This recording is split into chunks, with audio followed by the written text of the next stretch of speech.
Samantala, 14 po ang natabunan ng gumuhong lupa sa Moncayo, Davao de Oro. 7 ang kumpirmadong nasawi. Update po tayo sa balitang yan sa Ulat on the Spot ni Kent Abrigana ng GMA Regional TV1 Mindanao. Kent? Connie, bagamat umuulan pero patuloy pa rin ang search and retrieval operation ng MDRRMO Moncayo sa landslide area dito sa Mount Diwata sa Moncayo, Davao de Oro. Walang tigil.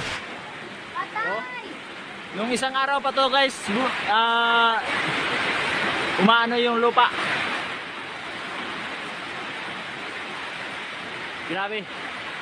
Sa video nakuha ilang oras bago ang trahedya, nakuhanan ng isa sa mga biktima ng landslide ang mga maliliit na bato na nahuhulog sa kalsada sa Purok 19 Pag-asa, Mount Diwata. Sa inisyal na impormasyon ng Moncayo LGU, 7 ang nasawi, 4 ang patuloy pang pinaghahanap, 3 ang na-rescue, kabilang ang 1 taong gulang na sanggol na kritikal ngayon sa ospital. Kabilang sa mga nasawi ang misis ni Julius Nenyaria na isang religious leader. Aniya, nagpe-prayer worship sila sa isang bahay nang mangyari ang landslide pasado alas 11 ng umaga kahapon. Ayon kay J. Grace Cabag, Information Officer ng Moncayo, Davao de Oro, nagsagawa agad sila ng search and rescue and retrieval operations pero pansamantalang itinigil dahil sa mga pag-ulan, hindi rin ligtas para sa mga rescuers.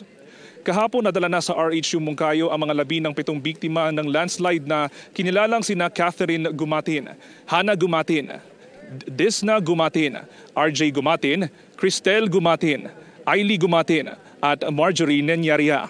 3 naman ang na-rescue na sina Dexter Cruda, Bernadette Cruda at 1 taong gulang na bata na si Amara Keith De Lola. Sa ngayon pinaghahanap pa sina Romel Gumatin, Agnes Bitoon, Elvera Saldua at Richel Reboldad. Bantir ha, kay Bantir ha. Connie, sa ngayon nagpatupad na ng forced evacuation ang LGU Moncayo dito sa Mount Diwata. At yan ang latest mula dito sa Moncayo, Davao de Oro. Connie? Yes, Ken, saan nagpunta yung mga residente muli ng Mount Diwata na pinalikas? Yes, Connie, no? Nasa 25 na pamilya ang inilikas at temporaryong nanunuluyan sa Mount Diwata Elementary School. Connie? Alright, maraming salamat, Kent Abrigana ng GMA Regional TV1 Mindanao.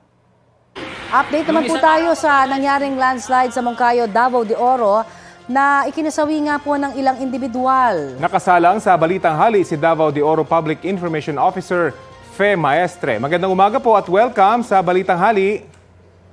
Yes, ginitong umaga po from Davao de Oro, sir and ma'am. Yes, ma'am. May nadagdag ho ba na 4 po sa mga natabunan? Paano po natin ito nadiskubre?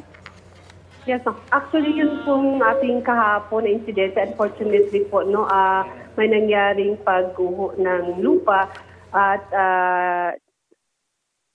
kung saan kinamatay po ito ng 7 tao sa Mount Diwata, sa Barangay Liwalwal, of course, Moncayo.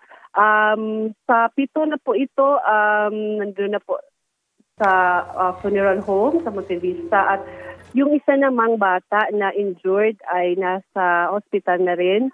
Samantala, 4 po ang remains missing pa at patuloy pa po na ginagawa ang retrieval operation through our MDRMO Moncayo po. Okay, yung pong 7 ay magkakaanak ko ba yung mga nasawi? Opo, ma'am. Actually, may mga kamag-anak. Actually, ito pala is, ang nangyari pala is may prayer meeting na nangyari. At yung religion kasi nila, yung pangbabae, yung mga ina actually. So, iba't ibang pamilya po involved dito, ma'am. Ito pong lugar na nagka-landslide sa Mount Diwata ay landslide-prone area po ba? Dahil na rin po sa sunod-sunod na pag-ulan, lumambot po yung lupa, kaya yun po ang nangyari na natabunan po sila ng lupa po. Pero kasama ho ba ito sa mapping na rin? Ano sinasabing landslide-prone area, ma'am? May mga areas po, actually yes, may mga landslide-prone areas din po kasi, but of course, sa base na rin sa sinabi ng mga apektadong pamilya, yung hindi naman masyadong nasa gilid talaga sila. But again, dahil nga sa paglabot ng lupa is natabunan talaga sila. Kumusta po yung mga lumikas naman dahil sa landslide?